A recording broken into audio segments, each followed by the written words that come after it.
వారే సిద్ధం చేయిస్తుంది.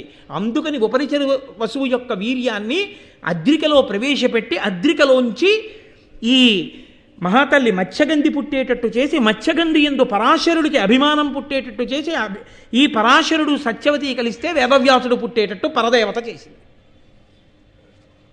ఇప్పుడు ఏమైనా అభ్యంతరమా మీకు? పరాశరుడికి కామం కలిగితే మీకేమైనా అభ్యంతరమా? సత్యవతి ఆయనతో సంగమిస్తే మీకేమైనా అభ్యంతరమా? ఉపరిచర వసువు యొక్క వీర్యము స్ఖలనమై మహాధర్మాత్ముడై అమోఘ వీర్యాన్ని డేగతో పంపిస్తే ఇంకొక డేగ అందుకు పోరాటం చేసి ఆ వీర్యాన్ని చాప తాగితే మనం సంతోషించాలా?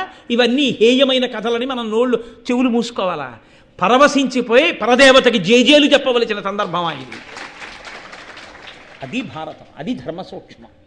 అందుకే మహాపురుష జననములను విచారణ చేయవద్దు అని ఎందుకన్నారో తెలుసా అండి?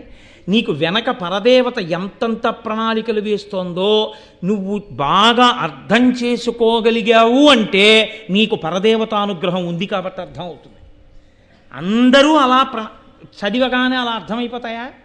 ఒక్కనాటికి అర్థం కావు.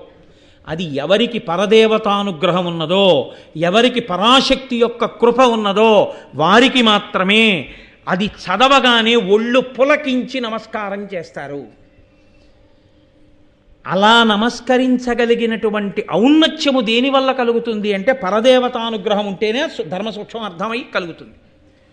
అది నీకు కలిగినా కలగకపోయినా మహాపురుష జననమునందు నువ్వు వెకిలి నవ్వు నవ్వితే పాపం వస్తుంది. తల్లి అంత కృప చేసి అంత మహాపురుషుల్ని పుట్టిస్తే ఆయన జననమును చూసి నువ్వు నవ్వడమా? అందుకని శాస్త్రం అంది, ఒకవేళ నీకు అర్థం కాకపోతే ఊరుకుండిపో, విచారణ చెయ్యొద్దు.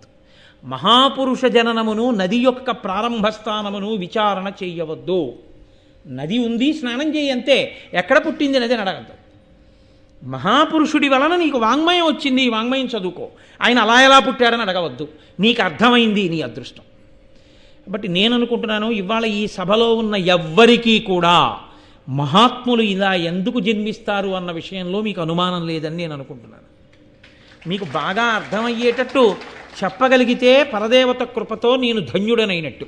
మీకు చెప్పలేకపోతే అది నా వైఫల్యమైనట్టు తప్ప మీ తప్పు మాత్రం కాదు. కాబట్టి పరదేవతానుగ్రహం కలిగింది. వ్యాస భగవానుడు పుట్టాలి. ద్వాపరయుగం అయిపోతోంది, కలియుగం ప్రారంభం అయిపోతుంది. ఇంకా కలియుగంలో కలిపురుషుడు విజృంభిస్తాడు. ధర్మం చెప్పేవాడు లేడు, ధర్మం చెప్పేవాడు కావాలి. ఆయుర్దాయం తగ్గిపోతుంది.